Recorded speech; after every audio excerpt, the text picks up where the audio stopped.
Okay, we're connected. You may begin. Great. Hello, I'm Cynthia Schendel, and I serve as co-chair of the Social Work Advisory Committee of the Kansas Behavioral Sciences Regulatory Board. Today is Tuesday, December 9th, 2025. I ask the members of the advisory committee to respond to a roll call to signify their presence at this open meeting that is being conducted remotely by conference call and other electronic medium. Andrea Perdomo Morales, Present. Donna Honer Quayle, Annis Boyer, Present. Jasmine Cohen Young, Mary Gill, Mike Gillette, Yolando Johnson. Present. Thank you. Christy Sanders, Present. Eric Schonecker, Present. Robin Unruh, and Callie Worth. Present. Thank you. I note the following BSRB staff members are also present. David Fye, and is Leslie with us? So I am here currently. Leslie, I think, will be joining at about the halfway point today. Okay, great. Next, David Fye will read a message concerning this meeting being held remotely. Well, thank you, Cynthia. This is David Fye, Executive Director for the Kansas Behavioral Sciences Regulatory Board. Public comment allows the public to address the advisory committee about any concerns, but the Kansas Open Meetings Act, or the KOMA, does not require the advisory committee to provide public comment or answer questions from individuals. Individuals requesting to provide public comment could contact the Executive Director prior to the meeting by sending an email to david.fye@ks.gov. There will be no public comment at this meeting as no individuals requested time for public comment. Because we are conducting this public meeting remotely by conference call and other teleconference ability, I state for the record the following information. Public access to this meeting is conducted by medium of interactive communication that allows members of the public without cost to attend the meeting through the use of the conference call and on the board's YouTube channel. While the meeting is conducted remotely, the requirements of the KOMA are not suspended. Therefore, we will be conducting this meeting pursuant to the KOMA. On October 20th, 2025, we sent notice of the advisory committee meeting to all individuals who requested notice of such meetings. The notice was also posted on the board's website, ksbsrb.ks.gov. You may obtain a copy of the notice at that website. An agenda and other meeting material have been posted on the board's website and are available for review. You may also request a copy of the agenda specifically by sending an email to david.fye@ks.gov with the subject line request for the agenda, and it will be sent to you. The notice contains information for the conference call and YouTube channel that allows members of the public to attend the meeting free of charge. The notice also states that if we have any technical issues during the meeting, you may call the board office at 785-296-3240 or send an email to bsrb@ks.gov. A recording of this meeting will be available on the BSRB YouTube channel following the conclusion of the meeting by using the link to the meeting on the agenda. The conference call line is active. I did check it before we got started. There was no one on the line at that time, but if someone beeps over and states their name, I will let you know. Thank you. So first item on our agenda is any possible modifications to the agenda. Does anyone have anything they'd like to add or remove from today's agenda? I believe David sent it to us yesterday. Hearing none, I'd entertain a motion to adopt the agenda as established. I'll move it. Do I have a second? Annis. All in favor? Aye. Thank you. Any opposed?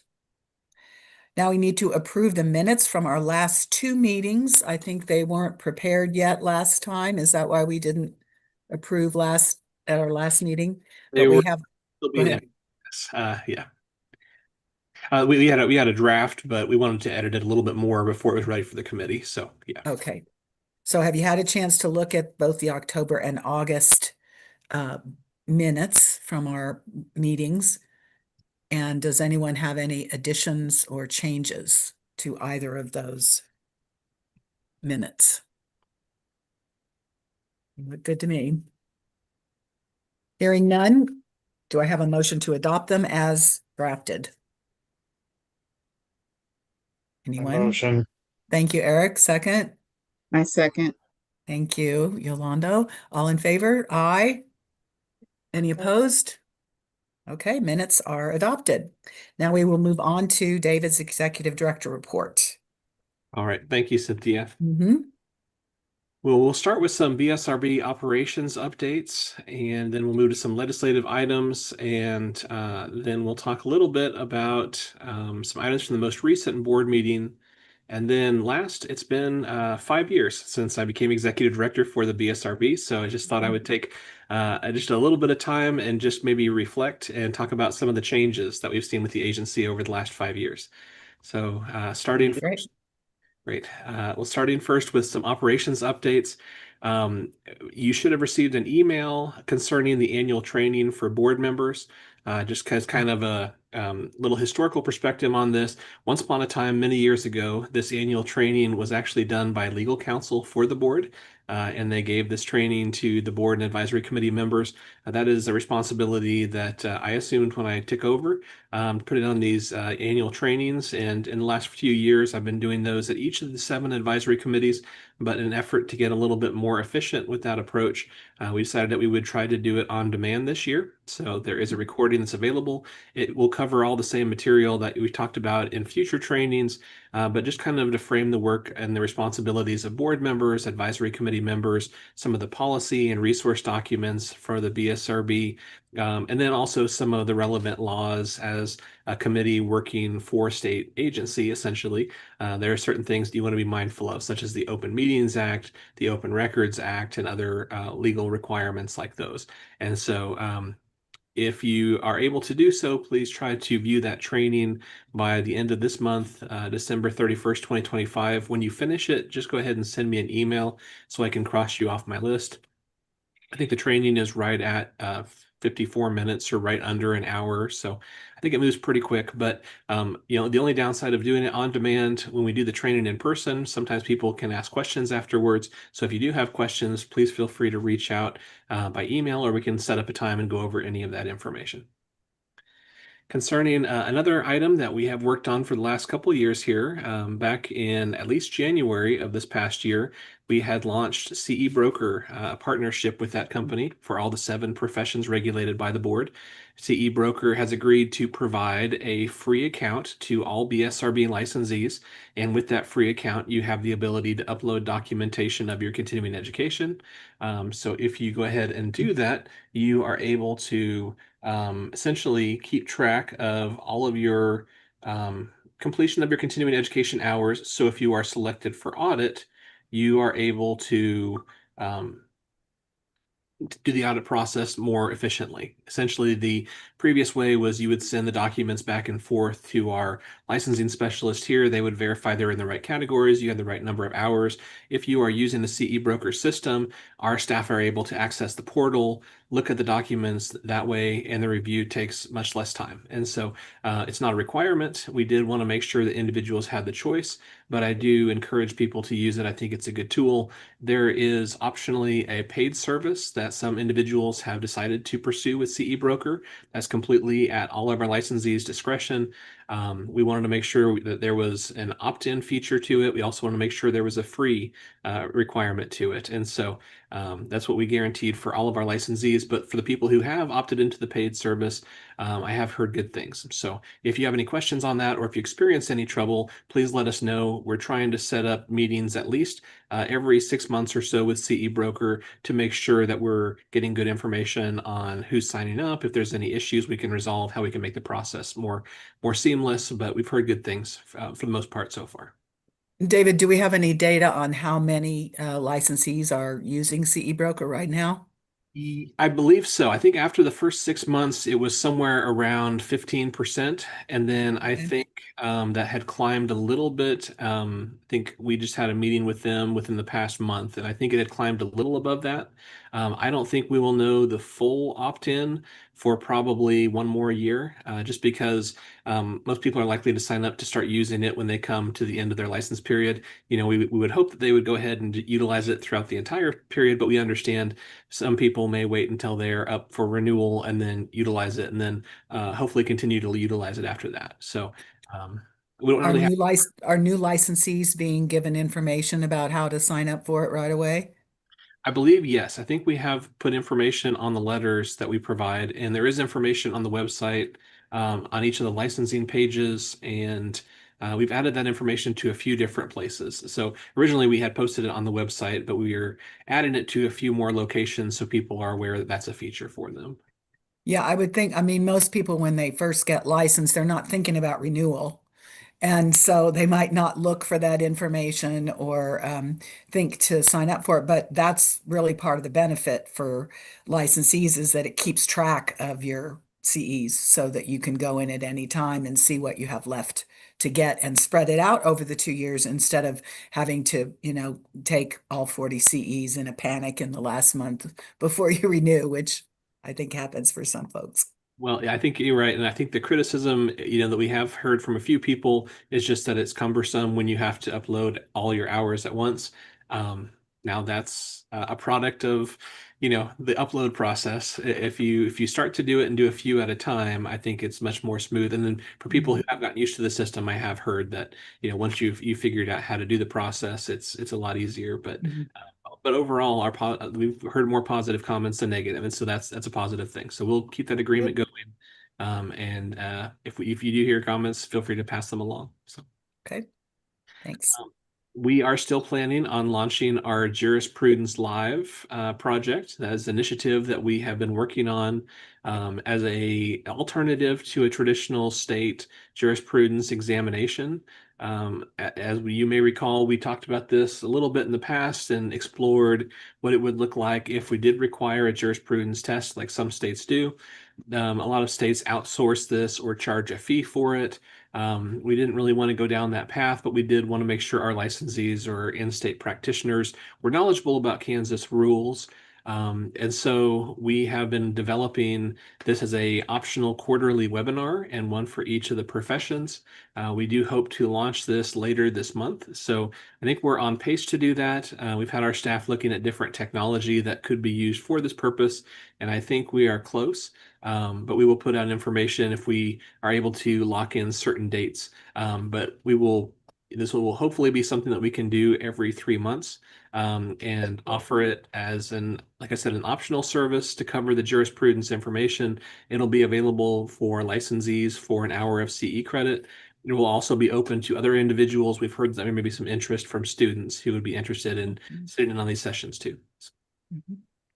We are actively working on moving forward with another initiative, and that is that the board recently made a decision to begin requiring background checks for licensure, in part because 3 of the compacts that we have joined, multi-state compacts for the professions overseen by the BSRB, all have a background check requirement in terms of being able to practice under those compacts. Now, how they have implemented that background check requirement for the compacts is a little bit different. Some have given states a few years to put that into place. Some have not, but we are working on making that a new requirement for all new applicants for licensure. And then also for any existing applicants, we are putting in place the ability to opt in for a background check for eligibility purposes for the compacts. So we are moving forward on that. We hope to have that launched at least sometime early in the start of 2026, if not the beginning of January.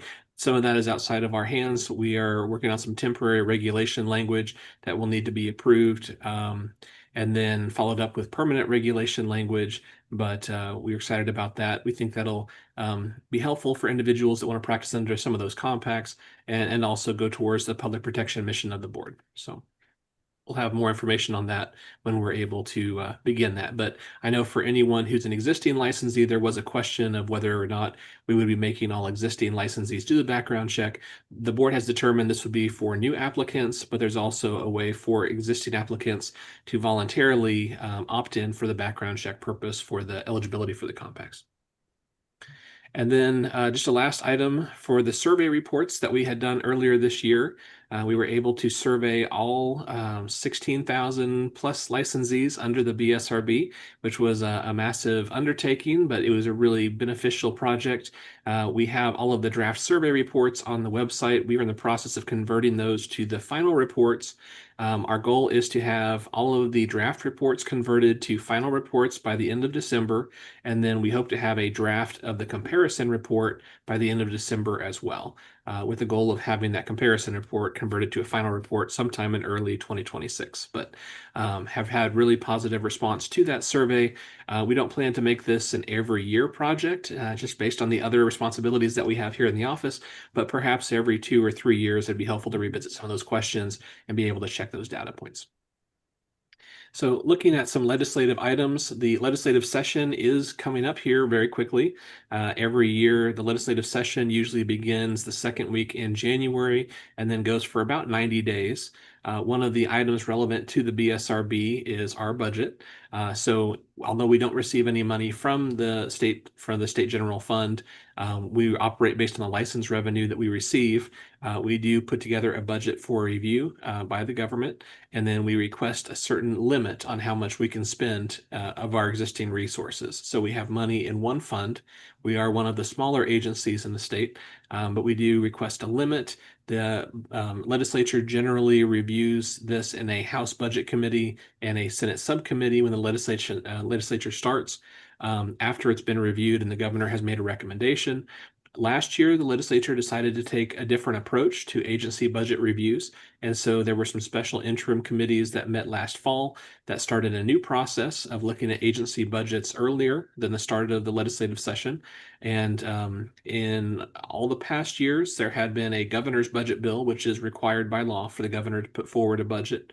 But nothing prohibited the legislature from putting forward a starting budget bill themselves. And so that's what happened. So there were sort of two budget bills last year, and the legislature started reviewing budgets before the start of the year. This year, it appears that they are following a similar path. There's been some interim legislative budget committees that have been meeting this fall. Primarily, their focus has been on larger agencies that receive money from the state general fund. However, we did submit our budget by the statutory deadline, and it has been reviewed. We didn't request any expenditures above what we had been approved for, with one technical adjustment based on the strange way the budgets are handled. Some states have 2 budget years. Some states have 1 budget year every other year. And so for the smaller agencies that had 2 budget years, the legislature did start a pay increase for certain state employees beginning in fiscal year 2026.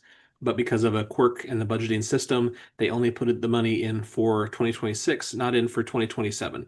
So essentially, without a correction, it's treated like a bonus. So we have just requested to keep that flat across the line for both years, which I believe is what the legislature intended. So with that technical adjustment, we requested the same amounts that last year's legislature had approved for both fiscal year 26, which we're in now, and then 27. Dave, I just want to make sure, I'm not sure if everybody on the committee is aware that about the 10% up to 100,000, is that right? That they can sweep 10% of our funds into the state budget up to 100,000. Am I remembering that correctly? Well, and it's not really that they can, it's that by statute, it's They required. do. So basically, this is something, not some states have this, but not all states do. That in Kansas, basically fee-funded agencies like the BSRB, 10% of all the revenue that we receive goes back to the state general fund to fund other purposes. Now, there's a statute that says in exchange for this 10%, fee-funded agencies would receive certain services from the state, like legal services and HR services and accounting services and administrative services.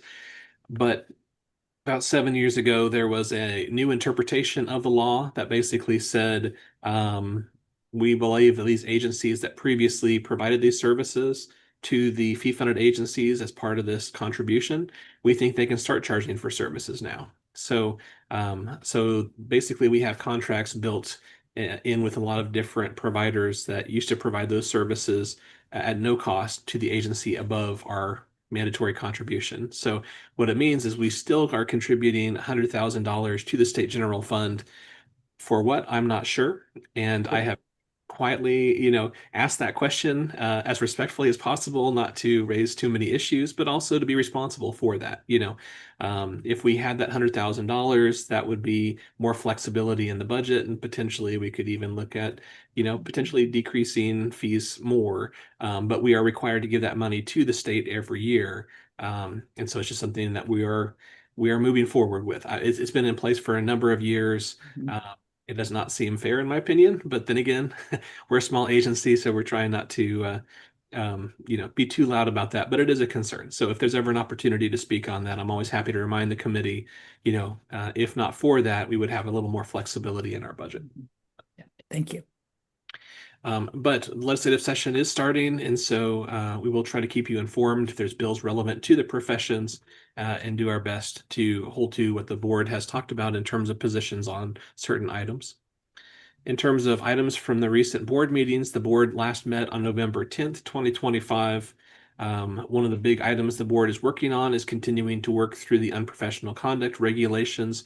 There have been a lot of recommended changes from the different advisory committees. In every board meeting, the board is going item by item, looking across a giant grid, comparing similar language for the same items to see if those should be standardized or if there needs to be some changes between the different items there. And so I do expect probably that it will take probably 2 more board meetings before we wrap up that part.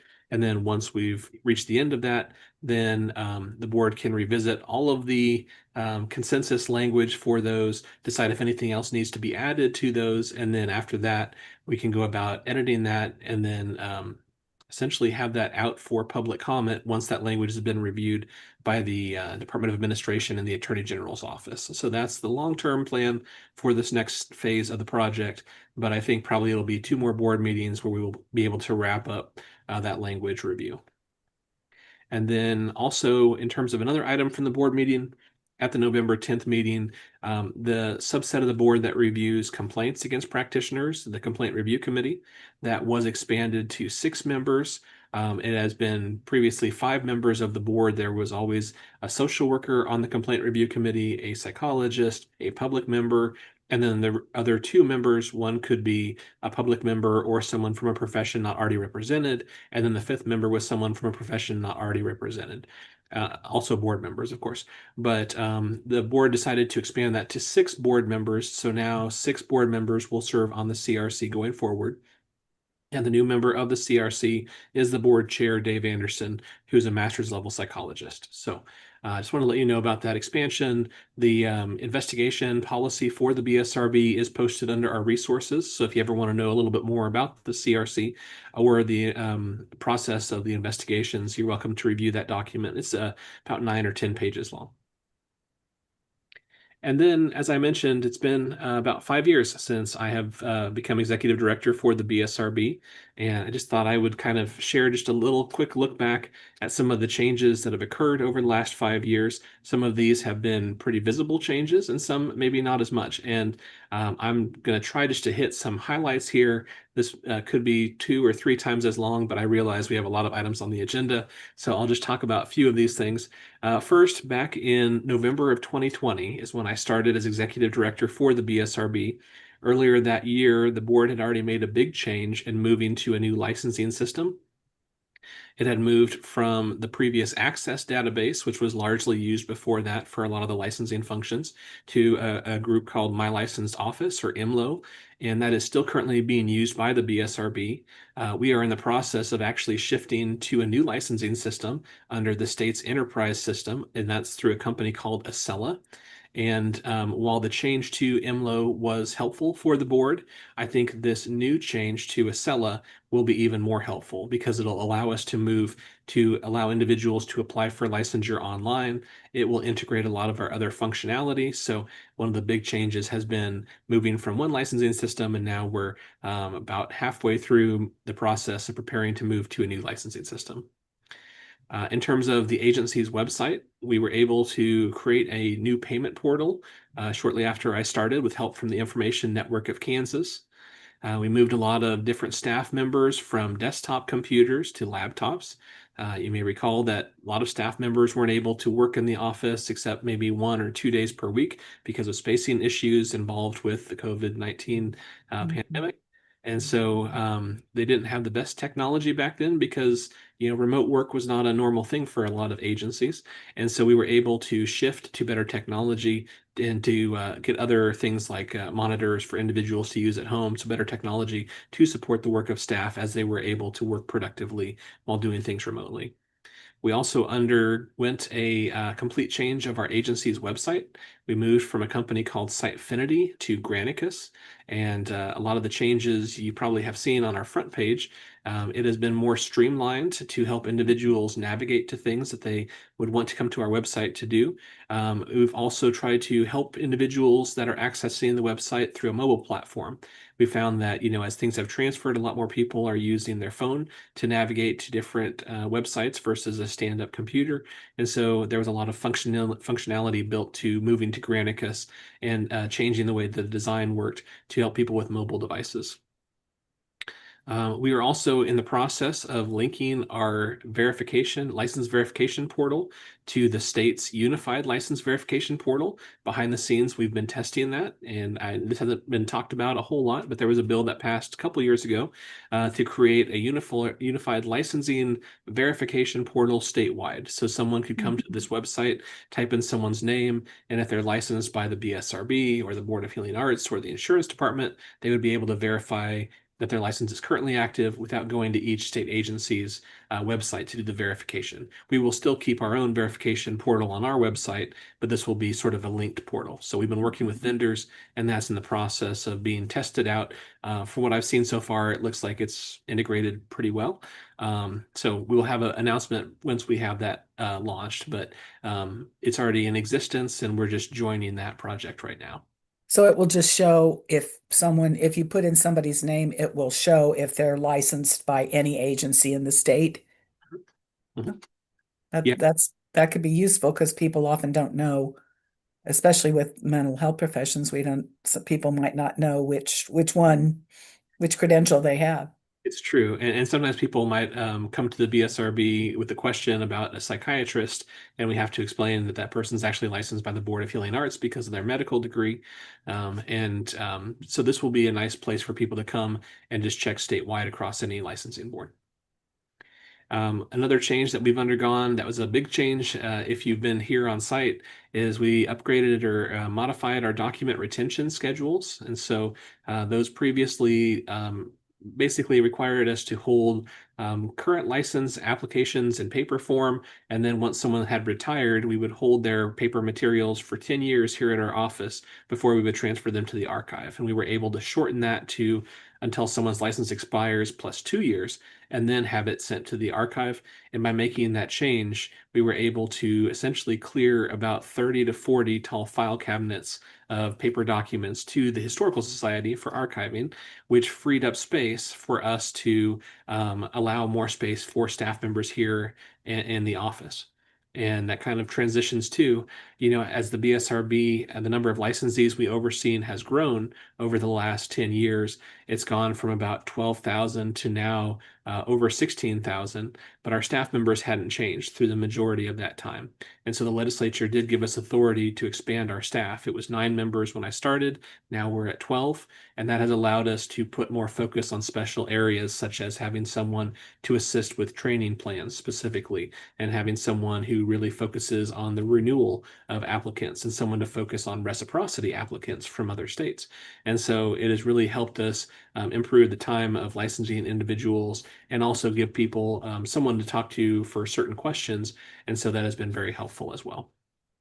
But given our limited space, we really needed more physical space for those employees. And so now we have that because of the document retention changes and the hard work of the staff to move all the records as well. We talked about the CE broker agreement and the launch of all the free accounts for individuals. We were also able to increase our national profile. So we have different associations at the state level that we work with, but we're also members of certain bodies at the national level. And those national bodies are set up so that we should have a representative attend those meetings to voice concerns on behalf of the state, and also vote on important issues on behalf of the state as well. And in previous years, we had attended some of those meetings, but not all of them. And now we have a much bigger presence us in terms of attending those meetings, volunteering on committees, sitting in leadership positions from some of those national associations, and that has really helped in terms of our voice being heard. One example of this, I know it's a different profession, but for the psychology profession, there was a movement in recent years to possibly require a second test at the national level. So the National Association for the Psychologist, they were moving forward with requiring something called the EPPP2, and that was going to be a requirement for all states if they wanted to use the licensing test for psychologist licensure. But by having more of a presence nationally, we were able to partner with some other states and essentially oppose that proposal that was put forward by the Psychology Association at the national level, and we were able to convince them to change what they were going to implement. So instead of requiring a second test for licensure, they decided to pull that back and have a task force to work on integrating the two components of the test into one examination. And so that's just an example, but we also have individuals like Mary Jones, who's the board member for Marriage and Family Therapy, who was recently selected as the president-elect for the Marriage and Family Therapy Regulatory Board Association. We've also had individuals serve in certain capacities on committees. I am the treasurer for the American Association of State Counseling Boards, but even just attending meetings and representing the state at different conferences, I think people are accustomed more to hearing our voice on certain issues. And so I'm really proud of that. And I really appreciate our board members specifically for being willing to attend those meetings and really invest themselves and dive into those topics. I think it's been very rewarding on behalf of the BSRB, but I think that they've benefited from that as well. So thank you for all you do as far as that goes too. It's really valuable to meet social workers from all over the country and to hear what other states are doing. And what we've learned from attending those and hearing from some of the administrators in other states is Kansas is actually pretty far ahead as far as our structure and the way, even though we have a composite board and some of the other states still, probably most of the other states still have a single board for each licensed mental health profession. But David has served on committees for multiple professional associations, not just social work. And so we regularly hear when we attend those meetings about what a great job David's doing and how people want to follow some of the changes that we've made that you've been describing. They want to implement those in their states. Yeah, So that's really good to hear. Yeah, and you're right. I think, there are standalone boards in some states, but I think there has been a trend, at least in recent years, to kind of move towards what we have here in Kansas. And I think it makes sense because you have like-minded or like agencies or like professions that are together, and so you can have a licensing staff that is familiar with things like the DSM-5, and you have investigators that are trained on similar subject areas. And so I think it's been helpful for us to get some efficiencies in that. And with the population size, the size of Kansas, it also makes sense in that regard too. So it's been good. Some other items that have changed over the last few years in terms of the advisory committee. The advisory committee policy, when I started, talked about terms being 2 years long, but a lot of members, their terms had kind of, smoothed together, and some of them had served on committees for a long time. So we did some cleanup work there to make sure that individuals are serving 2-year terms, and when they come up on the end of a 2-year term, we remind them, would you like to seek reappointment or you have a choice in this matter? And then we have most of the advisory committees have more individuals than previously served on the advisory committees in years past. And so we can have a limit of up to 10 non-board members on the advisory committee. But I think having more voices and more individuals attend the meetings has been nice to hear from different people as well. Absolutely. And then we launched the surveys, which was a big undertaking. And like I said, I don't think we can do that every year, but it's been really productive. And I think we'll be able to share those reports and share some information that we learned in a real positive way. In terms of some licensing changes, so the state passed a law back in 2021.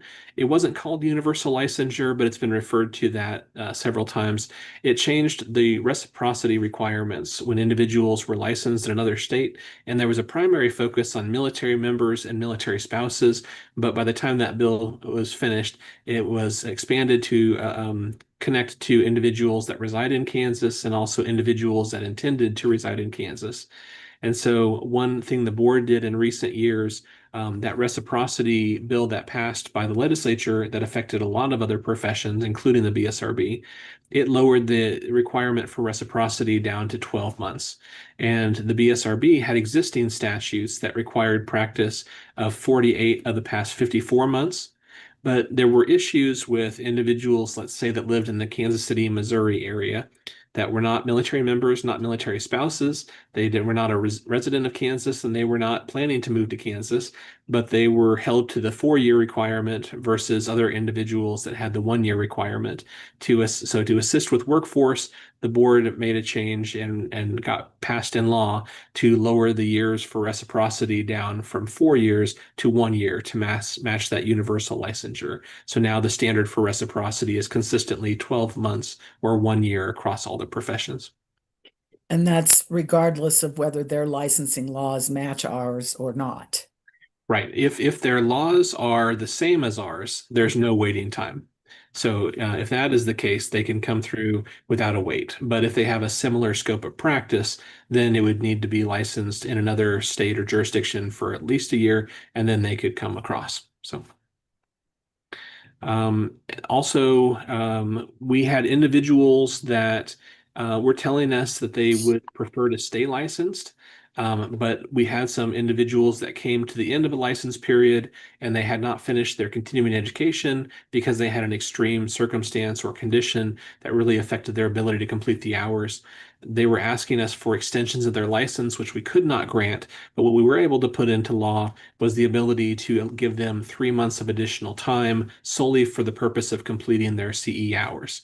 So normally someone wouldn't be able to renew unless they had all their hours finished. With this, if they provided the information to us and it was approved, they could renew their license and then finish their hours within the next 3 months and then undergo an audit.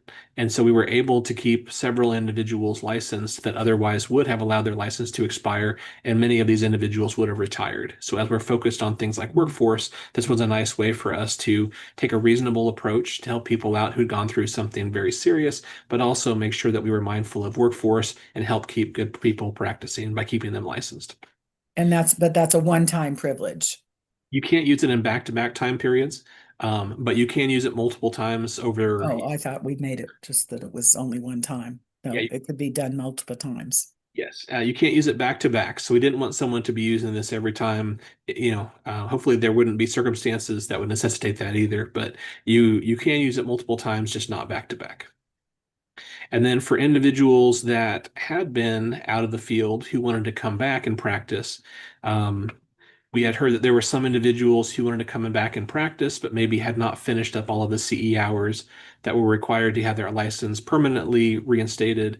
And so we created a special 6-month temporary reinstatement license that allows people to practice for up to 6 months while they're finishing those CE hours. This allows them to work, to make money, to pay for some of those CEs. And then as they finish those and complete them, then they can have their license permanently reinstated. So that has been very helpful in terms of a nice way to get people back in the profession a little bit quicker as well. Also, the cost for individuals to come back. For individuals that have been out for at least a year, the cost to reinstate their license was cut in half. Previously, the language said that it would cost a renewal fee, and then there would be a reinstatement fee equal to the renewal fee.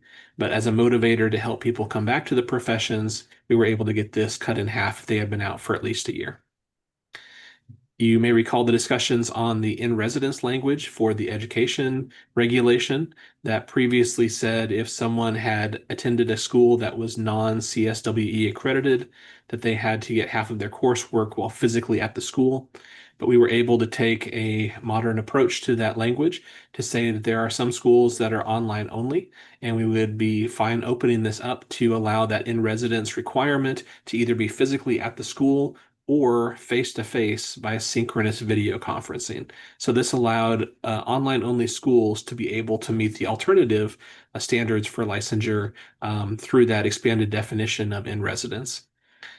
We were also able to find another remedy to a problem, and that these online only schools, some of them were seeking CSWE accreditation, but that process can take several years. So there were schools that individuals were getting through before they could become from an accredited school. So the school was called in candidacy for accreditation.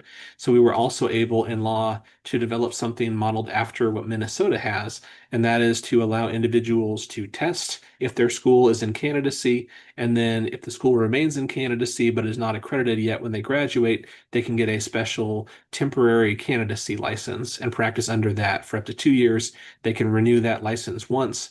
And then after that, anytime during that time, if their school becomes accredited, then they can get a regular permanent license under the BSRB. So this has also been a nice bridge to help those individuals from new programs that are starting up that are seeking accreditation. We were able to standardize our temporary licenses across all the professions. They previously were of different timeframes and for different cost. Now they are all 2 years and they are all $50. So that has been a helpful thing for the professions. We've also been able to standardize the number of hours for individuals seeking clinical licensure. That number has decreased down from 4,000 to 3,000 hours, and the supervision has decreased from 150 to 100 hours, and those totals are more consistent with the majority of states. We've also created a student temporary addiction counselor license for that profession, which has allowed individuals to start to get into that field if they have 60 hours towards an addiction counseling degree or a related field, and they have an agreement with someone who will employ them at a site where there will be under supervision, and also an agreement with their school that they will continue to work while using that student temporary addiction counseling license.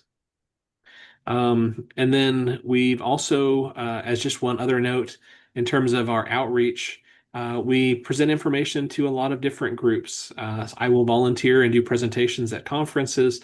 Leslie Allen, the assistant director and licensing manager, and I also talk to groups of students. We've done informational presentations to employers, to educators, and we're continuing to expand that as well, and add more schools and more contacts for those presentations. So I'll go ahead and end with that. But I did want to share some of those things that have changed a lot over the last few years. I've been really appreciative of how open the board has been to having good, productive conversations, how willing the board has been to modernize things without sacrificing the public protection of the board. But it's been really refreshing. And I think individuals around the state have appreciated some of these changes. It's let us help more people become licensed. And so I want to thank the board. I also want to thank you all as advisory committee members. Your time is very valuable, and appreciate all of your work on this, because a lot of those regulation changes and other changes, some of those originated with the advisory committees that moved to the board and then became law. But definitely also want to thank my staff members. Over the time that I have been here, I mentioned we moved from 9 staff members to 12. And in the 5 years that I've been here, I'm knocking on wood as I say this, we've only lost 1 staff member during that time. And I know that's not going to stay that way. People are going to retire. Life is going to change. That's normal. But it's been really helpful for me to have some long-term staff members here and some consistency. And so I think it's been helpful for our licensees and applicants to talk to familiar voices when they have questions and things like that too. So I do want to compliment them. They do a ton of work, and I really appreciate all of their work too. So I'll end my report and see if you have any questions over the items I talked about or anything else. Thank you, David.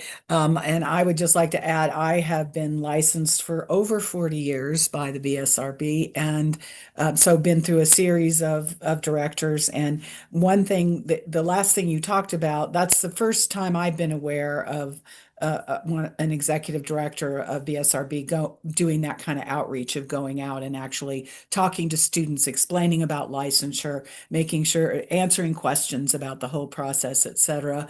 And in general, even though you all might not know that David was not a mental health professional. He's an attorney by training and trade, but from the beginning, made a tremendous effort to get to know about each of the 7 professions that BSRB governs, to be a part of their professional associations, as we said earlier, volunteering for committees, et cetera, et cetera. So I think David's management of BSRB has enabled all of those positive changes that you enumerated for us.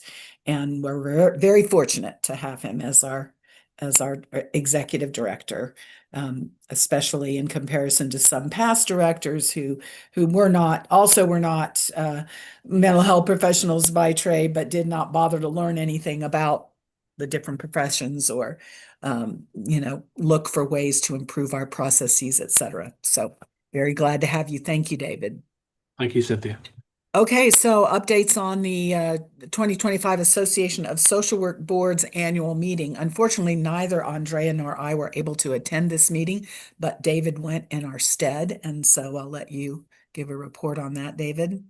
Thank you, Cynthia. And yeah, so the Association of Social Work Boards is an association that helps out regulatory boards for social work. And so I was able to meet at that conference. I did learn through the administrator forum at that meeting that, a number of states are still working on standardizing supervision and supervision requirements. So that still is a big area of focus. We were able to talk about a couple of our policy documents. Individuals were saying, do you have anything that is helpful in the area of supervision? And I said, well, we have a document called Guidelines for Supervision that our board and advisory committees have worked on, and they've really tried to make it helpful. And so I was able to forward that to individuals from other states. When I first started, I was collecting a lot of information, and I still do, but now it's been nice to be a resource to other states to help them with some of those tools too. So, but supervision is definitely a big area of focus. We're all still looking to see, can there be more standardization across states, especially with individuals going from one state to another? Can we come under some of these a little bit more? And so some of the other items that were taken care of at that annual meeting. So the ASWB has something called a, I'll go ahead and I think this is probably Lee and Gingery. Oh, good. Hello, Lee. So Welcome. welcome. This is one of the items that they were working on. ASWB provides a model act. It's like a model licensing act for states. You don't have to follow that, but I think it's intended to kind of show best practices between different states. And I use the terminology states, but some of this also goes towards jurisdictions. And so there are Canadian provinces that participate in ASWB. And so I think a lot of the changes to the Model Act were aimed at trying to bring it together. So there was a lot of references to states that got changed to jurisdiction. There were a couple of changes that I expressed some concern about because they wanted to replace the administrative law with jurisdictional law. And in our state, at least the Administrative Procedures Act is definitely different. If in your training, you learned a little bit about how most things are underneath the Open Meetings Act, but specifically you can have things listed under the Administrative Procedures Act. And if you do, there's a different process that should be followed. So I expressed some concern. I would say about a third of the states agreed, but the Model Act was changed. And so, like I said, we're not required to follow that, but I wanted you to know about some of the concern that I had expressed. There was also one other item in the Model Act that was changed that I expressed some concern about, and that talked about vacancies with boards. There was some language that was put forward for this Model Act that essentially said if any vacancy that occurs with the board for any reason, if the position is not filled within 6 months, then the board would have the authority to fill that position. And I said that kind of procedure could be interpreted in a not so positive way in certain states or provinces, especially because in Kansas, our governor has the authority to appoint board members. And so I said that is probably something that you should allow to, keep to whoever is the appointing authority, even if it takes them longer to appoint someone. That seems like it's something that should be out of our hands as state licensing boards. But they went ahead and changed that for the Model Act. So, like I said, we don't have to follow the Model Act, but I did want to let you know that I had expressed concerns about that new language. So, if you review Well, it, you could see where not, maybe there's concern that if it's not filled within 6 months, that not filling it could be a political strategy from whatever administration was in power at the time. So maybe that was intended to make sure you have a functioning board yeah. instead of losing members by attrition and having a purposeful, plan to not replace them. And I think that was the intent of the representatives from the different states and provinces that worked on that Model Act language. Is they were probably seeing some jurisdictions where because appointments weren't made, maybe some licensing boards didn't have quorum, so they couldn't take any action. So I understand that there was probably some functional motivating in terms of this language, but I just thought it could be something that could be interpreted not so positive light. So expressed some concern about that. There was also some language that was added to the model law where they were basically recommending that boards pursue language to allow them to suspend certain rules. Um, I think that potentially could be harmful. They were basically saying in situations like a pandemic, you may need some authority right away to make certain changes. My thinking as someone who is an attorney would be that you also could open yourself up to individuals requesting that you are frequently going to be asked to suspend the rules in a lot of other circumstances. And if you don't have a standard in terms of why you're suspending the rules, that can lead to some complications. So just wanted to let you know those items were discussed. That Model Act, I think it's a good resource. But it was nice also to have some good discussion, even if there was some back and forth. Intelligent minds can disagree. So the Model Act was ultimately passed. There was also a proposed amendment to the bylaws for that association that we're going to change the composition of the ASWB board. Currently, right now, there are two positions that are reserved for public members of boards. So these would be someone who would serve on the ASWB board, but their eligibility for that would be that they would be a board member of a licensing board as a public member. And unfortunately, public members just don't attend a lot of national meetings. And in some states and jurisdictions, they may not have representatives that would be attending a group like ASWB. And so there may not be a big pool of eligible individuals to serve in that capacity. So what they wanted to do is open it up to say it's more of an at-large position. So it could be someone who's a board member. It could be someone who is a board member from the other professions. It could be someone who is someone like in my role, like a executive director for the licensing staff. And there was good discussion on it. It was fairly evenly split, but they decided at this point not to change that. So they are still keeping that reserved for public members from licensing boards. So most of the meeting was essentially focused on just taking care of the business of the association. I do serve on the finance committee for ASWB. So there has been a decision by the finance committee to essentially review some of their policies in terms of the finances of that association. Over the next year, I'll be looking at some of those older documents they have as part of the committee that looks at those to make recommendations to the membership and the board. But it's probably a little early right now. So in terms of some other updates from that meeting, there were some updates concerning the ASWB licensing examination, but unfortunately, some of those were in a confidential session. So I really can't give specific updates, but I would say to watch for the ASWB website. They did earlier this year move back from, they had made a switch about 2 years ago to a company called PSI, and they moved back to Pearson View. And so I think staying with Pearson VUE, I think the plan is they are still pursuing things like remote testing. And that is something that Pearson VUE had not previously offered for social work. And I think now they're more open to it since they moved back to Pearson VUE. So at least that is something they've talked about publicly. And I think that is on the horizon, hopefully in the next year. But for other specific updates, you may just have to watch for that updates on the website. Do we have any updated test data after the changes that they made following the report of differential pass rates?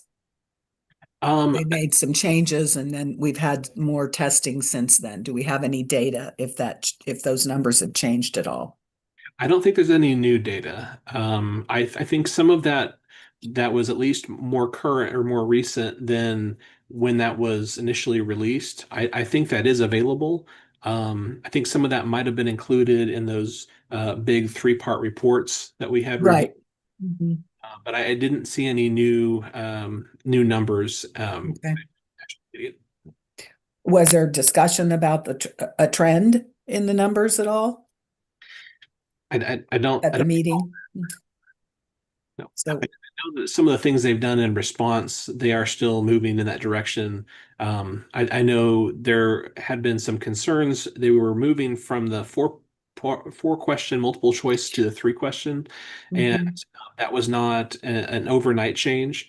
And I think some people I thought that they were moving immediately to three question multiple choice, but it sounded like they were phasing that in. And part of it was is they needed to test out those questions to make sure that they were psychometrically valid. And then their ultimate goal was to move to an entire test of the three option multiple choice. And I'm not sure when the date for that is or if it's already come to that point, but I know that was something that they are still moving forward onto. And another change that they made was to offer the sort of test prep course to everyone. Initially, they offered it only to people who had failed the test the first time. But now they've opened that up and offer that to anyone who's applying to take the test. And I believe there's no charge for that, if I remember correctly. That's correct. Yeah, there's a company called Fifth Theory, and it initially was through a little pilot where if someone had failed the test, they would get assistance through that company as a follow-up for the next time that they would take the examination. But now they've opened that up so anybody who is seeking to take the test is eligible, and they can request to do that Fifth Theory test prep. So that's a free resource now for everybody. And they've also provided resources to schools Mhm. to help students prepare. Any of you that work with social work students, is there any focus on preparing for initial exam, either the BSW, MSW? Is that offered through your schools? Yes?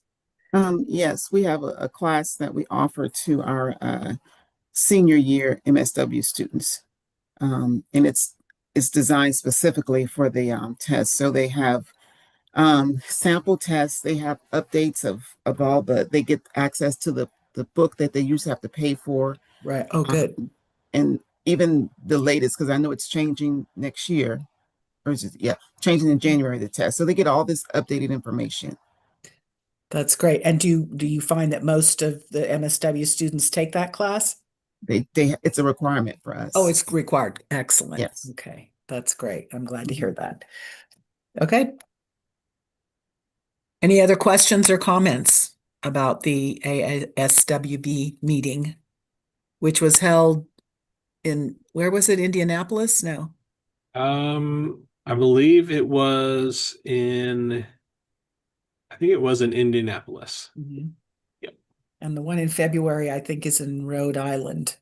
So they do move it around to try to make it easier for more people to attend from not as far away.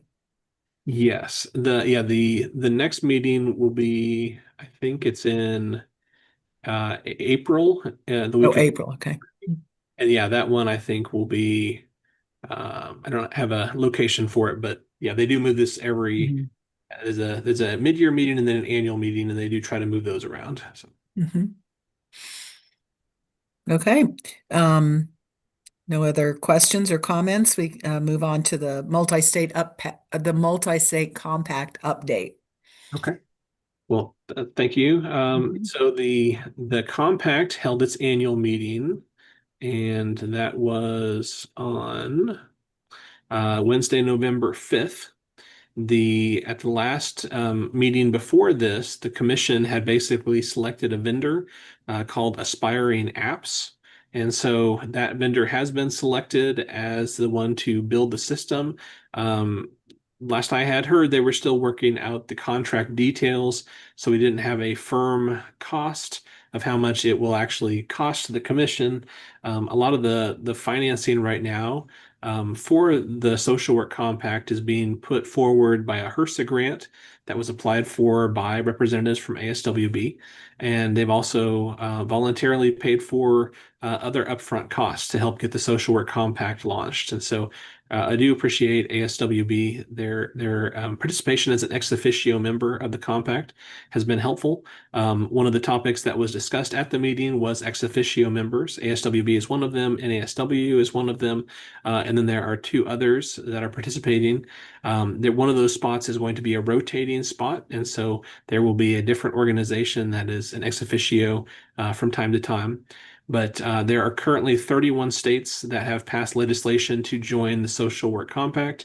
One of the states, and I think it might have been North Carolina, when they passed the model bill, they changed a lot of things. And so we had to review if their language was still consistent with the model language. And unfortunately, it was not. They made a lot of not just small changes, they really at one point replaced the social work scope of practice with a broader scope of practice that appeared it could potentially apply to other mental health practitioners, which was not how this compact was designed. There Mhm. really are specific compacts for specific professions. And so I think that language for the North Carolina bill, and that's just one example, there were many, many changes that were substantial. And so essentially that state is going to be receive a letter that they will need to go back and probably pass a trailer bill or a follow-up bill to reverse some of that language if they would like to participate under the compact. So, but there are 30 states that the compact language is effective. We were able to review projected financial information for the compact. There are still a number of questions. One of those is the cost of the data system, largely because what Aspiring Apps, that company has done is it has worked with other compacts, but it has played a different role. That is one of the compacts that it works with is the counseling compact. And for Aspiring Apps, for the counseling compact, they would actually be issuing individual state privileges. Well, the way that the social work compact is set up is that when it goes live, the states will be the ones doing the reviews and issuing multi-state licenses. They will really just be reporting information to the commission and the compact, and then the compact will have a data system that'll be reflecting everyone who holds a multi-state license. And so there will still be meetings of the compact commission, but the role of the commission will be less. But so there's a question of, do you need a full-time director for that compact commission? Do you need clerical staff? What is the ongoing cost of legal services? Right now, some of that is being provided by the National Board for State Governments. And so that is a limited resource. Usually they help set up compacts and then they pull back once the compact is fully functional. But I guess the big thing that I can tell you is because we were able to approve a tentative 1 year budget, which was within the existing resources we have available through that grant and through the financing from ASWB, we are moving forward, working towards a launch for the social work compact. We are probably about, I would say, 8 or 9 months away. That is depending upon how fast that company can build the data system. And then when they're able to test out the data, when they tell us they're getting close to going live. So I presented some testimony at a legislative meeting recently, and I talked about the different phases of compacts going live. When we joined that SIPAC compact for psychologists, it may have created sort of a false expectation of how quickly these things happen because that compact was already all put together and we joined at the end. So our psychologists could practice 6 months after that legislation was passed. Mhm. For social work, we were one of the first 7 states to pass the model language, which was the bare minimum for the commission to even get started, for states to appoint commissioners, start to meet to work out the bylaws, the rules, do the RFPs for the data system, and everything else. I currently serve on the finance committee and also the rules committee. So we've done a lot of work in terms of getting the requirements up to a certain point. For Kansas, one of the other requirements that we're working on in preparation of the social work compact going live is that background check requirement.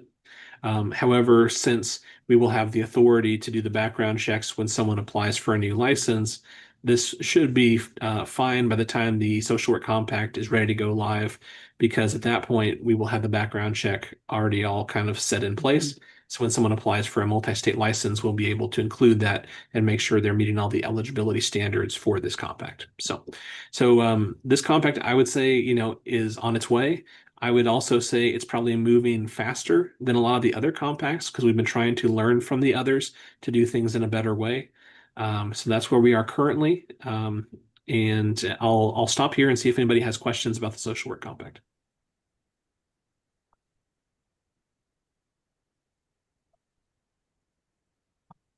It does feel like it's been a long time coming, but I understand we were the 7th state to ratify it or to pass it. And that was the fulcrum point where they could even begin. You had to have 7 states before they could even begin this whole process. So, and now we have 25, 30 states that have Yeah, 31 states have passed 31.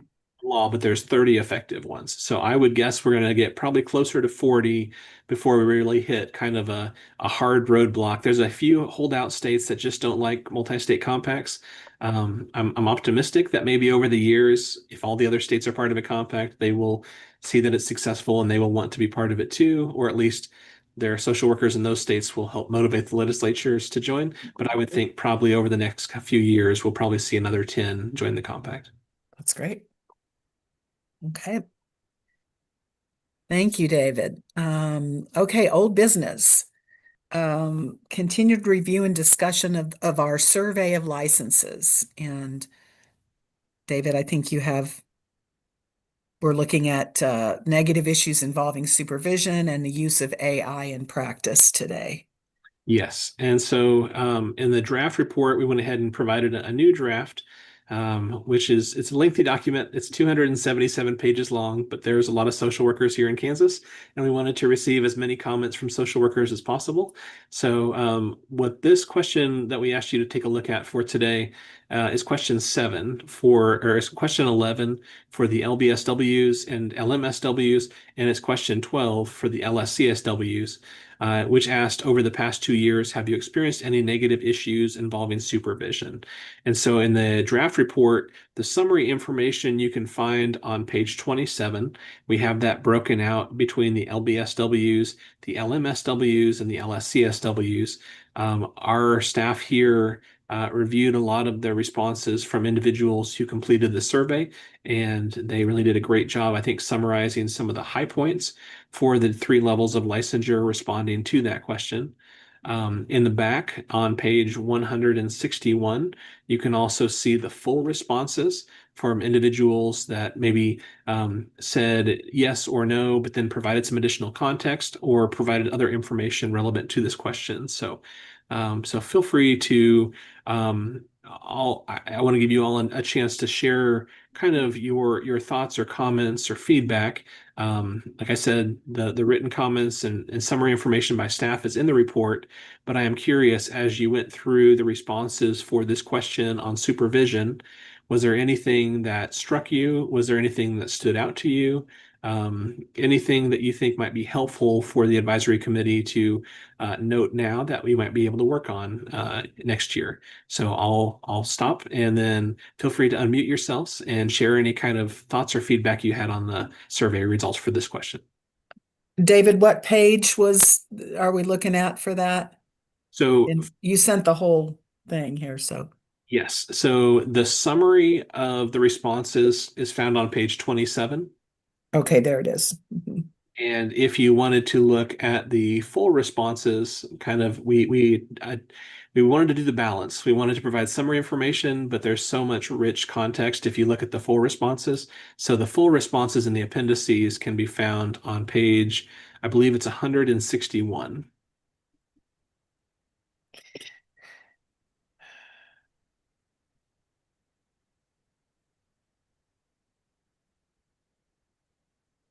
And I think for the last meeting, we were pretty ambitious and we asked you to prepare to talk about 3 questions.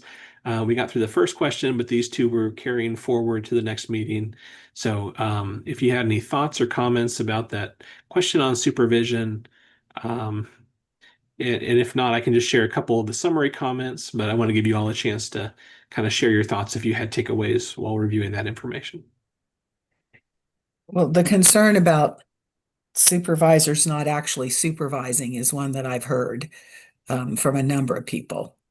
And, you know, I think part of the issue is that was part of our thinking in creating the kind of revised document that about supervision that is on our website now, is that the supervisee needs to understand what supervision is supposed to be, what they're supposed to be able to expect from their supervisor. But they're in a, it's a power differential situation where the supervisee, I think, is afraid to complain or point out that they need more from their supervisor or whatever. So I'm not sure what the solution is to that, other than stronger education about the whole process and what the supervisee should be getting from their supervisor. We don't want to set up any kind of a punitive situation towards supervisors because it's already so difficult to find people willing to do it. It's a lot of responsibility for the supervisor. It is a lot of responsibility, and I am in supervision right now, working on my clinical license, and everybody is just so busy that sometimes it just gets swept under the rug, and you're like, do you have anything to talk about? Yes, no, whatever. And then it's not like a form. I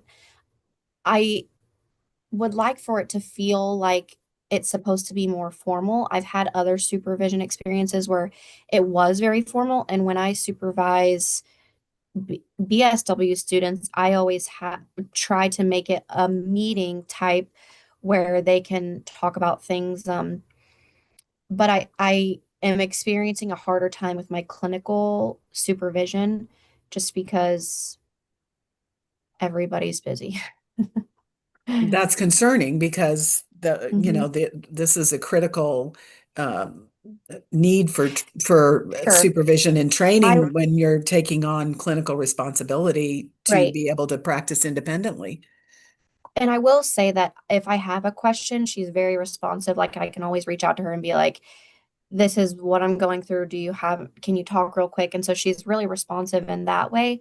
But sometimes it just doesn't feel quite formal enough. And I don't know how to, and I think you're right that there is like some questions about who's in charge of doing what thing, like who's in charge of taking the meeting notes, who's in charge of, like all of that kind of thing, which I think it should be on the student.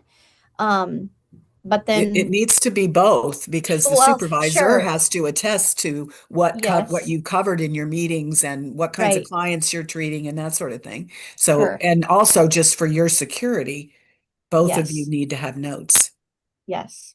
but that's So not I don't, happening for you. Mhm.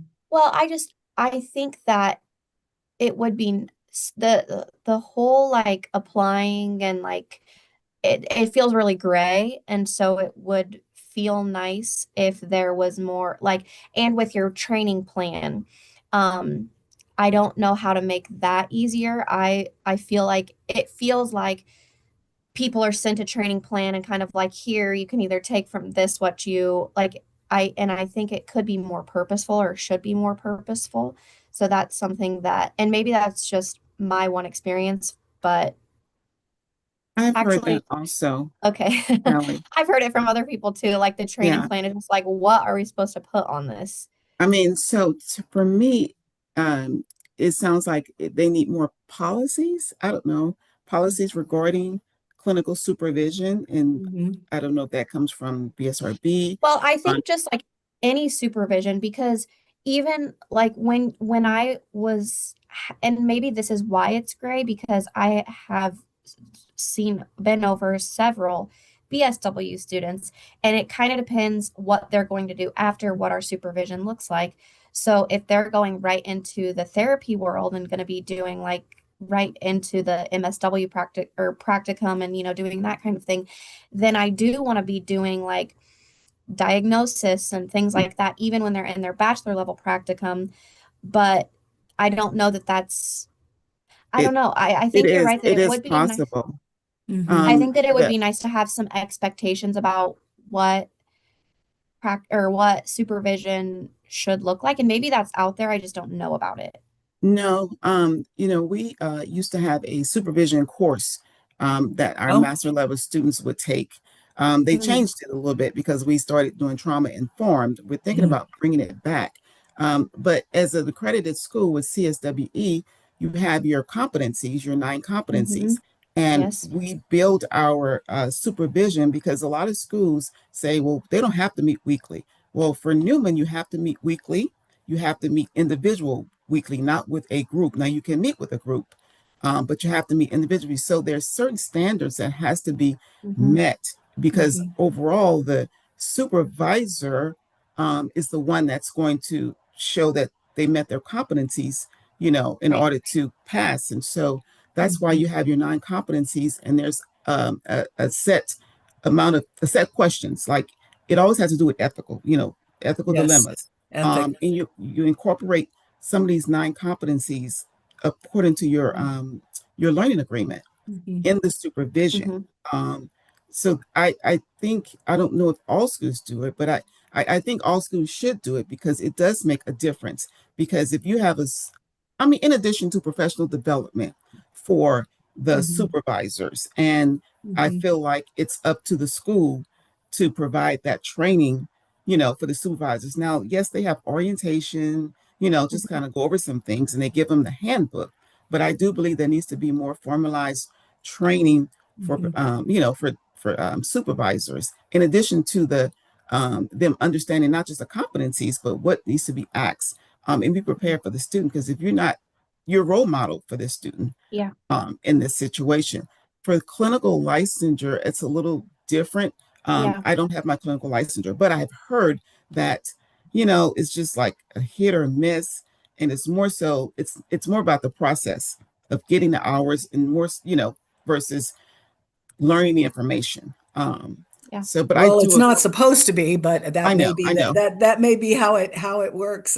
Because once people have their LMSW and they're working towards their LSCSW, it might be easier for supervisors to sort of assume that they're already, more independent. But Yeah. actually, doing your training like you're doing now, Callie, that's I think is critically important supervision. Well, Social work's and such a broad profession that yeah. at BSW level or even MSW level, the training plan could look a lot of different ways depending upon which area of social work someone wanted to Yeah. go into. But by the time you're training for your LSCSW, you've chosen a clinical path. And Hmm. so the training and the learning needs to be very focused on those clinical skills and DSM and, diagnosis and treatment. We've had a lot of complaints that our training plans and our requirements are excessive compared to some other states. And we tried it in our manual that we just created to give some clear examples of types of uh, activities or types of topics that should be covered in supervision, but it has to be co-created between the supervisee and the supervisor. And Yeah. there does need to be regular hour-long meetings. You can have 50% of your supervision in a group in Kansas, but 50% of it needs to be one-on-one. So, I mean, there are some very clear guidelines, but I understand that in practice, it doesn't always shake out as a very uniform experience for people. I think also it makes a difference for the Cali. I don't know if are you paying for supervision or is your Yes. job paying for it? No, I Okay. am. Because I think that sometimes make a difference too. If the job is paying for it, usually it's more organized and, Yes. more intense. But Yes. if it's just an individual, that's where it Which, becomes. and I've not had a bad experience. Like I've loved doing my supervision and I have learned a lot, but it doesn't feel as structured as other supervisions I have done or that I try to do. And I think that they obviously are going to look a lot different, but I think what should be similar is that it's your supervisor with you in a meeting type setting where you have the opportunity to ask questions, you have delegated time. I think that should be consistent, and I don't know if that is the norm. Well, it's the requirement. I mean, it's Sure. the requirement is 1 hour, 1 hour. Well, it Well, used what to I be mean for when I every say so that many hours. is like, it could be driving in the car, like, or, things like that where it's not like it's not sitting down, you're still doing your 1 hour and you're still, getting to talk, but it doesn't feel, which again, I think that's because we all are so busy and we have to get a million things done in a day. And that's just the reality of it. Have you had I know it's going to sound um, crazy, but have you had the conversation with your supervisor about your expectations? Because I think maybe if you do, maybe, Sure. I think, well, it's just kind of developed in the last month or so that it's been more problematic. But I try to like be, telling her that I'm sitting at my desk or whatever.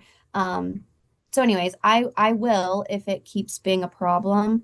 Because I value her a lot. Like she's very intelligent. Um, like such an amazing social worker and like the knowledge she has is invaluable in my opinion. So yeah, Well, expecting a dedicated hour with undivided attention is, yeah, I think, is most basic for, sure, especially, for someone that's being paid for that hour of sure. supervision as an hour. And you absolutely should have the right to expect that dedicated, focused attention for the 1 hour that you are Hmm. purchasing. And, Sure. I think it would be difficult to provide appropriate supervision, while you're driving, while you're splitting your focus and attention doing other Yeah. things. I think So, it's such a catch-22 though, Yeah, like, and not talking about Kelly's specific situation, but just in general, that most of us who have received supervision, we don't know exactly what it's supposed to look like or not look yeah, like. And so you go off your own experience, and then when you turn around to supervise someone, you're just kind of trying to figure it out. I heard this over here is best practice and this, and you try to put it together. And so it's just being piecemealed, I think, more and more, and it's yeah, being passed down as not as formal yeah. or certain components are a part of it. So Hmm. I don't know what can be done in order for us to try to um but I don't want it to be Combine too it. standardized, Yeah, but yeah. well, Well, yeah, I that's the do think other. like in the past, when I have declined students because if I don't have enough time, then I don't want to take on another thing because I want to give them a good experience. I want to like have Chat GPT make up some scenarios and let them like let's pick this apart. Like I really like to make it meaningful and purposeful and because they're like little sponges and you just want to teach them all the things. So I try to make it a good experience, but I don't know if everybody tries to do that or puts in the same effort. And again, because we have a shortage of Yeah. LSCSWs that are willing to do, or any other level that are willing to Hmm. do the supervision. So yeah, what Andrea said, we don't want it to be overregulated or Right. proscribed because we want to allow that experience to be co-constructed Hmm. between the supervisor and the supervisee, but it does require that the supervisee have some notion of how it should be and what minimum expectations should be, and feel safe and Yes. empowered to be able to talk with their supervisor. In fact, Mhm. the training plan is supposed to include a mechanism for if either one of you has an issue during your Sure. supervision, how you're going to address it. But I understand people may write stuff down and it's lip service or paper service or whatever, and they don't necessarily actually expect to use that clause. But I really encourage you to do that, because it is precious time in your professional development, and you do Yeah. have a right to Well, get. and I'm thinking about my BSW supervision that was off it was at St. Francis, and so it was oftentimes riding in the car like us. We had cases 30 minutes away, so we would do kind of chunk it up like that. And I think that also is just the world of social work sometimes. Like Mhm. you get 30 minutes in the car to visit, and like that is precious time that you can use to have those good conversations. Um, but I also think that there has to be some responsibility on agencies who are designating the supervisors, because my agency, she was the only licensed master level social worker there. So I had to do my supervision with her.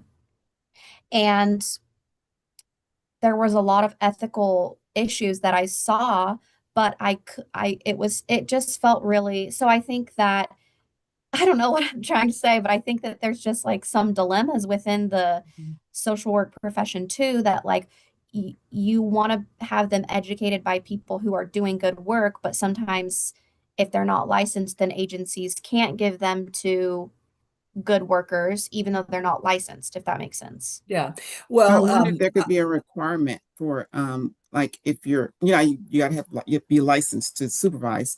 So mhm. if, maybe take this CU class that has to Sure. be required Hmm. in order to be a clinical, a supervisor. Mhm. Yeah.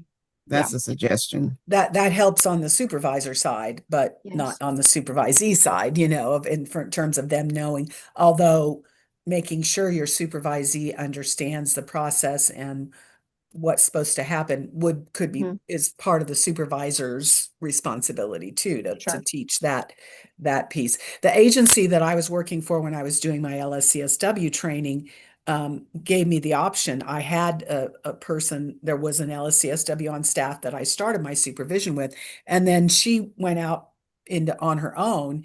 And Mm. so my agency just gave me what they had been paying her an hour for 1 hour of her time when she was supervising me. So I could use that towards Oh, purchasing supervision outside the sure. agency. And everybody that I supervised through the years was coming to me from some other agency. Yeah. I was in private practice, so that either didn't have someone that could Right. supervise them, or that person was not a good Hmm. supervisor, and they felt they weren't getting what they needed. So, Sure. they're letting people know that they have that option too. Hmm. It is important that, you don't, of course, money's always a barrier, since social workers are not known to be, well paid. So paying for it outside of your own agency, if you have the option to get it there, but it's also, you have to weigh that against being able to get what you need from it. Hmm. Eric, I know you've supervised people. Do you have any comments on this topic? Lots of them, because I had a historically bad clinical supervisor, but Yeah, I remember you I telling me also have that. to say very little of what I learned about the profession was from that person. He used our sessions as his own personal therapy, and he would hold me hostage upwards of 2 to 3 hours on a weekly Oh, basis. So I would love to have had a phone call with him, and it would have cut that off a lot faster. That being yeah. said, my experience is somewhat unique because I had training in two fields at the time. So I think he felt like I already knew enough, and it was more of, I don't know, talking about the topics of the week. But I think there's good in having guidelines.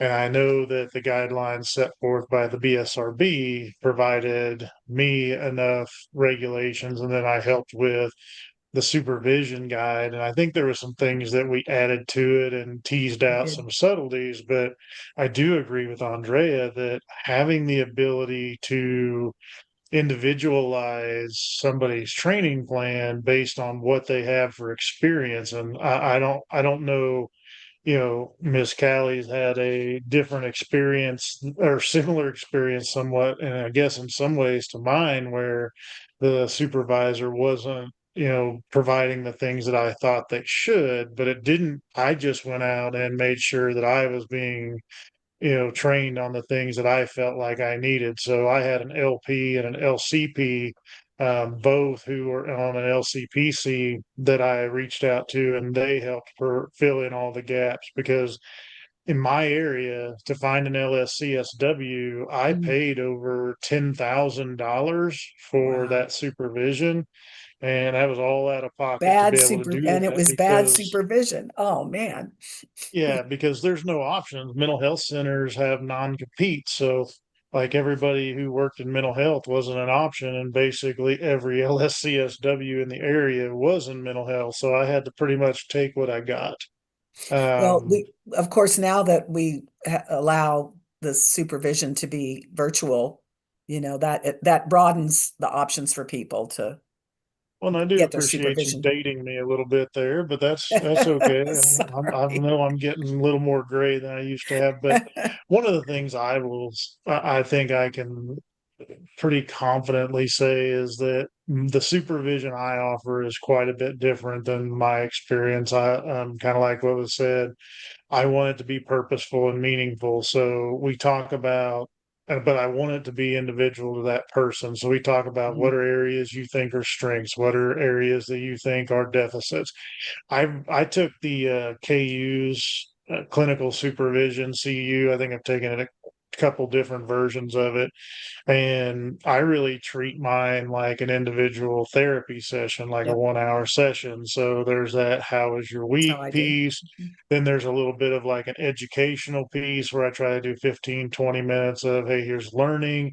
And then I try to do 15, 20 minutes of some kind of ethics or any trials or tribulations they're having in 15, 20 minutes, give or take on their clients and potential recommendations or thoughts. And as far as the note taking, I cheat. I use AI just like I do with my clients. And for anybody not using it, they're missing out because it's wonderful. It writes better notes than I ever did. But that to me, I think both sides taking notes is a great idea, but I don't know that it's actually required.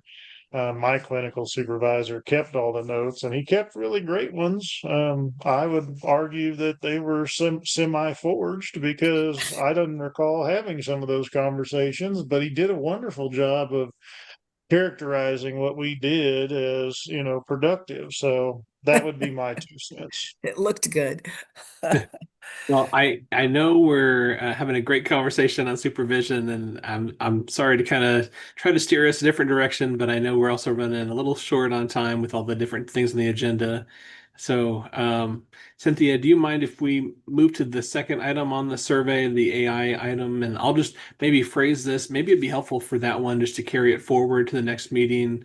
But I have some resources that I can highlight in that agenda item that follows on the The discussion. AI resources. Okay, yeah. I just one more comment on the supervision thing. Over the years I've been on the board so far, and prior to that, there's been discussion about requiring training for for LSCSW supervisors. And I, in the past, have not been in favor of that because it's been so difficult already to get enough LSCSWs that are willing to supervise. But I think I'm hearing that you all are thinking that in light of some of these concerns that were expressed in this survey and that some of us have personally experienced, that it would be a good idea to add that. Now, in fact, we did have such a requirement that was in the bill that the BSRB put forth session before last, and the legislature cut it out. because again, they're trying to streamline and make it easier for people. The only thing they know is we have a workforce shortage, so they want to eliminate any barriers that they can see.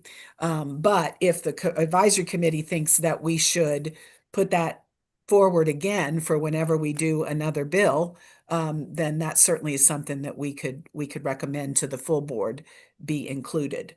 Then I will either in the say bill. I was one of the strong proponents of that, Cynthia, and then after some feedback from our colleagues who had implemented that, I think Right, they said it was a problem. yeah. So I think if we do want to revisit that, we'll have to make sure that we have a full picture of the pros and cons and figure out if there might be some other approaches to that. Yeah, I Well, I agree. just think even as a student, knowing, because I love to hear that that was not an option at Fort Hayes or through KU to like have any kind of like, this is what supervision should look like. So even just like a chunk of the curriculum being about supervision would be helpful. Maybe not a whole class, but if the students knew what it was supposed to look like, then that might help too, because they're responsible as well. So anyways. Mhm. Okay. Great discussion. Thank you all. And yes, let's move forward now to AI, which is the second survey question. And the summary for that is on page 157 to 175. Yeah, and I wanted to highlight this question. Maybe we can talk about this a little bit more at the next meeting, but um, I think there's some good responses in terms of who was using AI when we asked this survey question from LBSWs, LMSWs, and LSCSWs. But I think maybe taking this conversation and then combining it with the next item on the agenda might be good to kind of move to the next meeting. So Yeah. I'll just ask you to go ahead and review this again for the next meeting. Uh, and then Cynthia, if you don't mind, I'll just kind of transition to the next topic in terms of AI, in terms of regulating AI, if that works for you. Yeah, I guess I am a little concerned. We have only about 18 minutes left.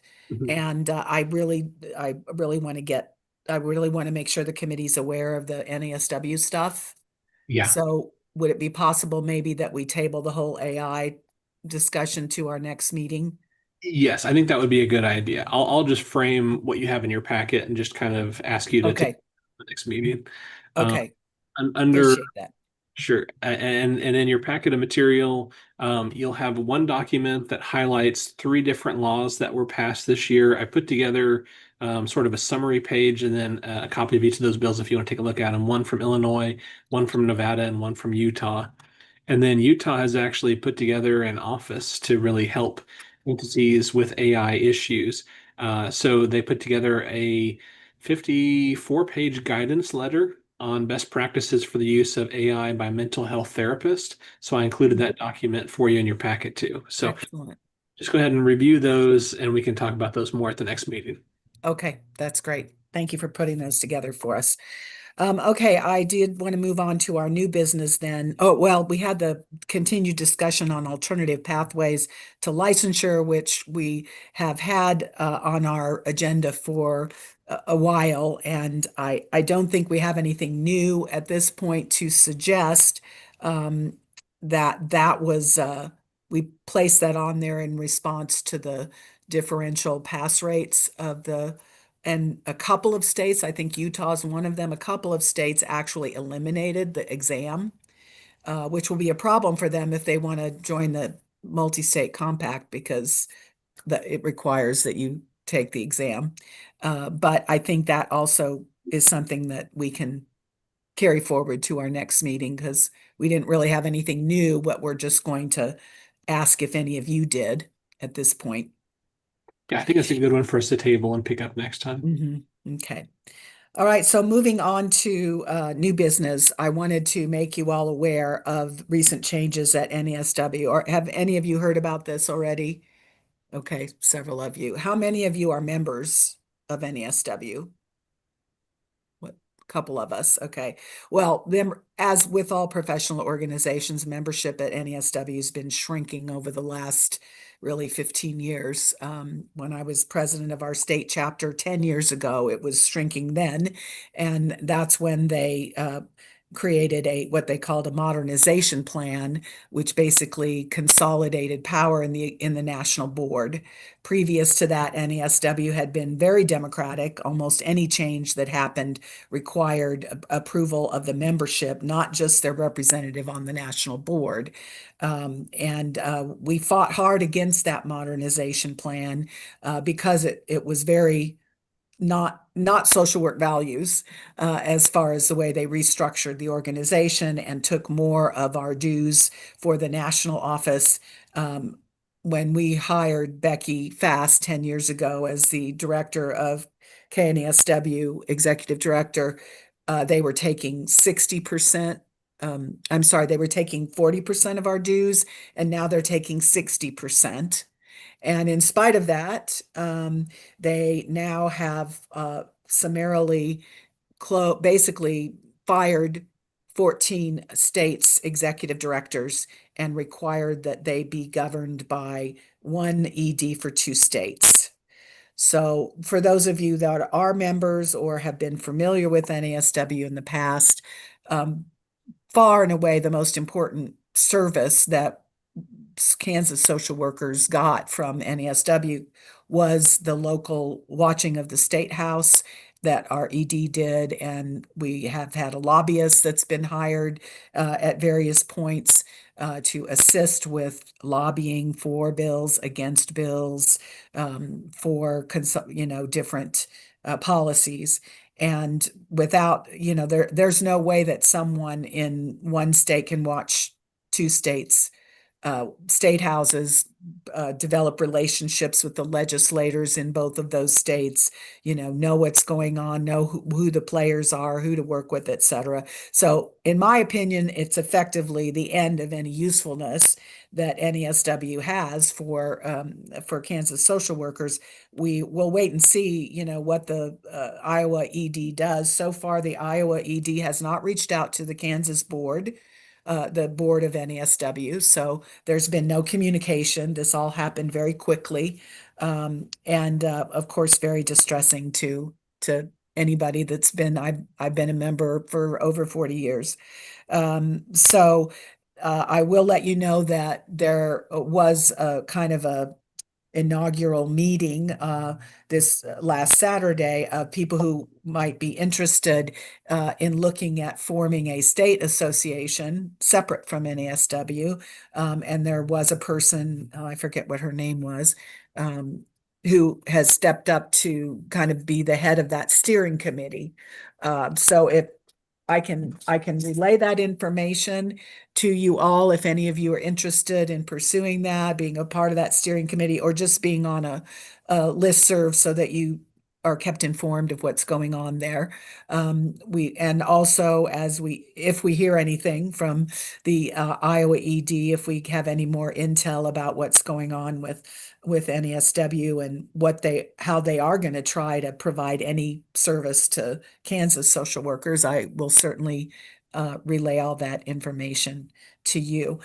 Do any of you have any additional thoughts or information about that change at NASW?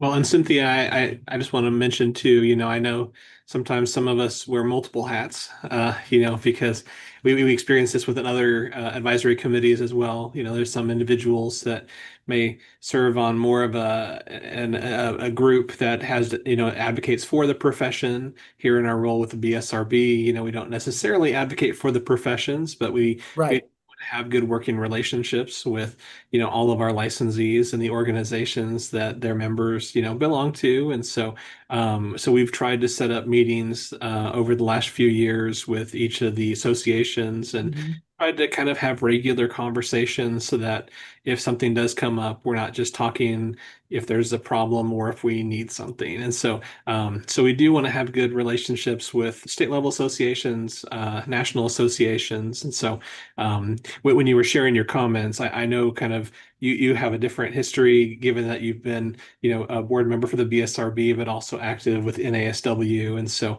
I do want to say that, concerning our members here, information is always really good and helpful, and because we know that you are all social workers and care about your profession. Cynthia, I appreciate you sharing that information because I think it is helpful for all the licensees to be aware of, especially our advisory committees, as we try to have good relationships with everyone. So Yes, and I would hope that Iowa ED might reach out to you in for that kind of collaboration. We had a few meetings with the KNESW board before all this happened, but at this point we don't know who to meet with, for trying to have that kind of collaboration with the National Association. So anybody have any other thoughts or information about the changes at NESW? Okay, well, I will keep you all informed, and you can choose to follow that or not. But I thought it was important that you all be aware of that dramatic change that's happened with our I do national. want to get on the wait list. I think I Okay. did sign up for it. I'm not the wait list, but The listserv or whatever yes. to be informed about it. Okay, I'll make Yes. sure that your name is added to that. Okay, the last things we had we had a couple things. We had a review of regulations, which I don't think we have enough time to get into that either. Do you think, David? Do you think we could get one in? maybe we can do one, just kind of to show the advisory committee members sort of what we're going to be planning to do in the future meetings. Okay. And Leslie, do you think the first one would be a good one to start with in terms of reviewing the regulation, or might there be another one that would be a few edits? So the first one is kind of long, but I mean, So, I could go over it pretty quickly. It's long, but it doesn't have a whole lot of changes. Okay. okay. Yeah, I'll share my screen here, and Leslie, feel free to start talking about the regulation. Essentially, what we're doing here, there's a number of regulations. The statutes are passed in law. The agencies are able to do regulations to kind of flesh out the details or be helpful in terms of implementing state law.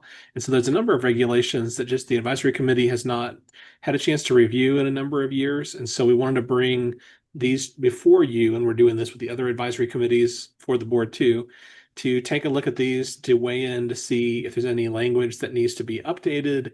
If everything looks good, you don't have to make any requests for changes, but I asked Leslie in her role as assistant director and licensing manager to review these regulations too, and to come with some proposed edits if she saw anything that might be edited. So.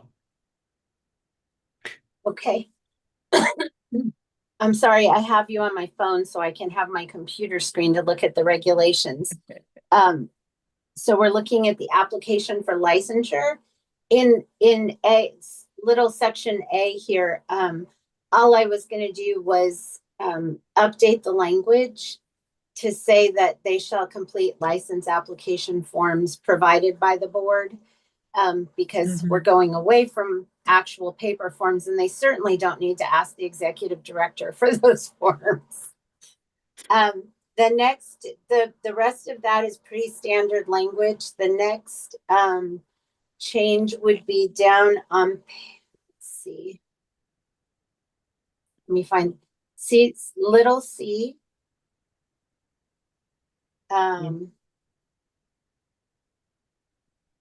Number 3. Oh. And it's or actually 2. So this is for the LSCSW application, and we had talked about this, so this is something I would need your approval for. Number 2 starts out, submit on board approved forms to professional references. And I had asked about changing that to make it line up with the other professions. And so I would add the language, if not previously provided to the board, comma, submit to professional references. So if someone applied for an LMSW here and did their hours here in Kansas, they would not have to provide any new professional references, which is how the other professions handle their clinical applications. And then down in number 3, I just struck the third professional reference because they wouldn't have submitted one from their work supervisor previously. And other people use the practicum reference, but I felt like since they have to have 2 references and the supervisor attestation form, which has all the same information in it, Right. as well as the other stuff, that they would have 3 if they had to have the references.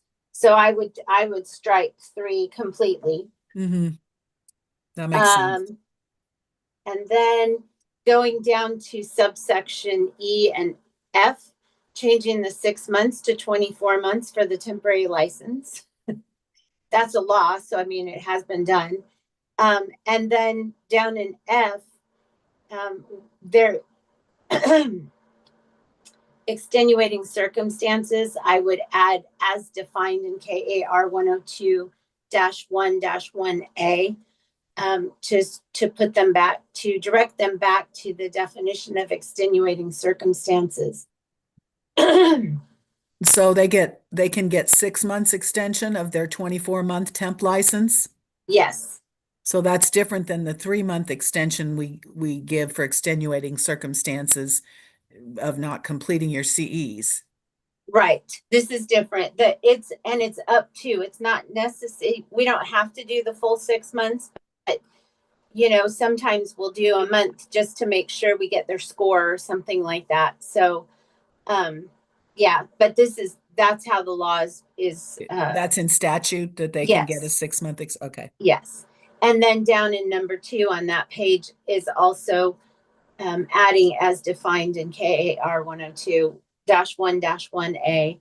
And then at the very end of the regulation, subsection I, to strike all of that language because the definition is already defined in the definition regulation. So we don't need to have it in 2 places.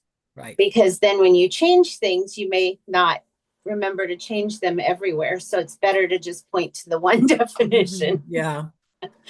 And that previous one, it starts out saying 6 months, you'll change that to 24 as well. Yes. Okay.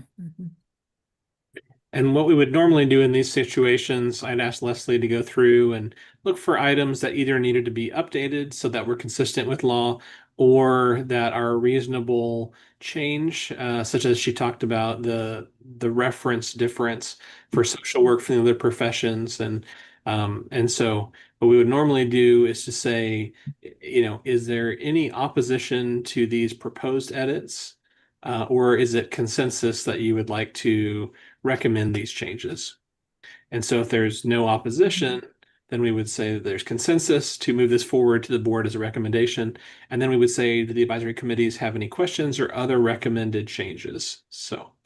Okay, well, and also just so you all know, all state agencies are being required to review their regulations, right? Didn't you say it's every 2 years or something?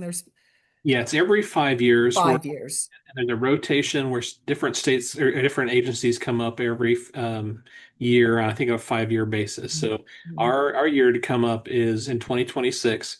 And I just actually got an email yesterday that we have to fill out information on all of our regulations and submit it, I think, by July of 2026. So, Okay.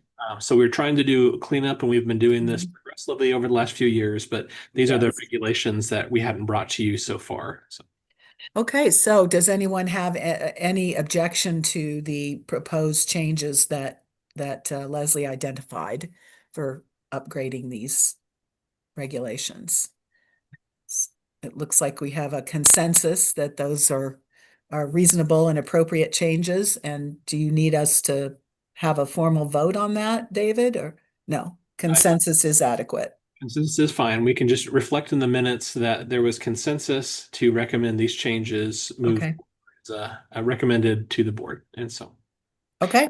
So then next time we will start our review with application for licensure based on reciprocity that's right. on that regulation. Okay. All right. Well, we were going to discuss any topics for 2026, but we are out of time for today. So I guess I would ask you to reflect on that topics that you may want us to take up as an advisory committee, and we can discuss that at our next meeting. And in the meantime, I hope everyone has a wonderful holiday season. This is Stay warm. actually, if you have time for one more thing, Oh, sure. you talked about whether we want to repeat this as a standard date and time for meetings. Mhm. And so basically, we've been looking at meeting, I think, the first Tuesday of the month. Which would be a change. We've been meeting the second Tuesday of the month, but I have another meeting that happens right after this one. So I would appreciate if we could move it to the first Tuesday, if that works for everybody going forward. And remember, we're meeting every other month. So So it would be February yes, it would be in February. 4th. Yes, I believe so. February 4th. This is Leanne. That would work for me. Okay. Okay. No conflicts from anyone as far as the first Tuesday at 10 a.m. Nope. Okay, it's looking pretty good. Okay, well then we will set a standard date and time, and we will set the meetings out for 2026 on the first Tuesday of the month from 10 to noon. If we need to modify one here or there for a big conflict, we can do that. But we'll just go ahead and send those out so you can have them on your calendars. Great. Thank you. All right, great. Thank Everybody you. take care. We'll see you in Thank you. February. Days. Bye. Stay All right. warm. Thanks, everyone.